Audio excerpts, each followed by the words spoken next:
one of the things that I like to teach about Jiu-Jitsu is like I like to focus more on concept, right? Because if we focus too much on technique, the guy moves 1 inch and the whole rule of the game changes if you base on technique.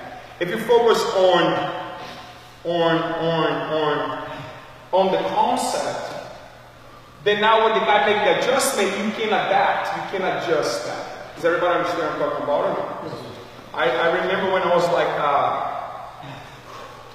don't know, man, I think I was like 8 or 9 years old, and I made a bad choice at home.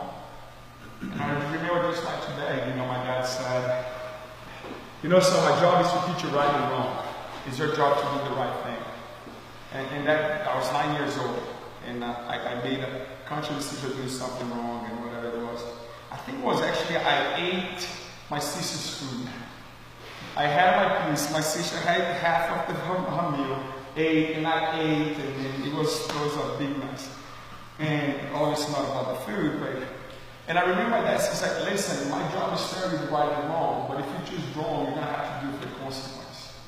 And that really stuck for me forever. It's like, you know, it's like my job is not to tell you, don't do this, don't do that, don't do that, don't do that, because otherwise there's so much don't that your focus is gonna be on the don't, that's impossible for you to make the right decision. Okay? So, it really helped in my life, and I really try to apply that in Jiu-Jitsu. Okay?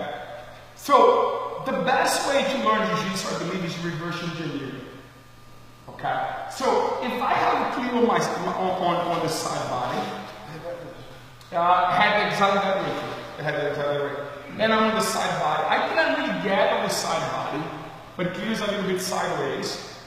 And though clear is pushing my face here, right? This is what? This is not fun. Are you guys understand what I'm talking about? Dude, this is not fun. Nobody likes that another man's face on your, another man's hand on your face. You know? But the truth is, the real issue is the what? What is the real issue? Is the elbow on the ground. Why? Because if I cut the elbow on the ground, he can't shrink.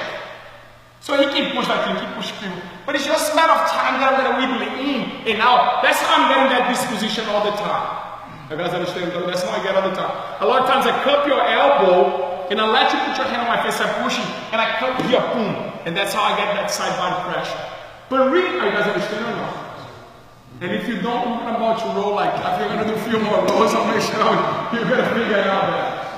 But the impressive thing is so much pressure, right? So much pressure that you literally feel like tapping.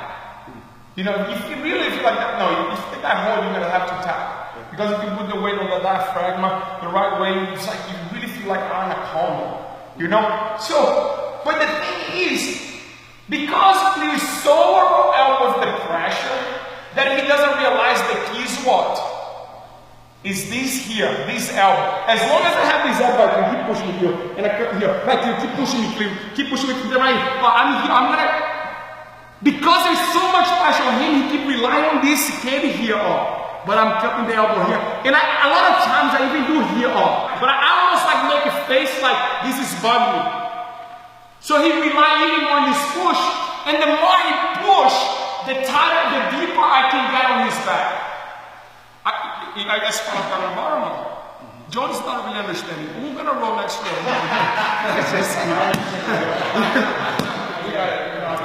You guys understand what I'm talking about or not? That's the reason why we're drilling come up on the elbow and all of that. We're gonna keep working a lot of this come up on the elbow. Okay? Now, the way I like to teach Jiu-Jitsu is the reverse engineering, right? So if my feet is my hand, my knee is my elbow. Can you guys understand what I'm talking about? Everything that applies from my arms will apply to my legs in some degree. Are you guys understanding or not? So when I pass clear guard, the issue is I pass his guard. Are you guys understand what I'm talking about or not? So the leg is not really a challenge anymore. Obviously he can get the leg back, he can pass the leg over and all that. But really pass his leg, I need to control what? His arm. You guys understand what I'm talking about? If I control his arm good, he's not going anywhere.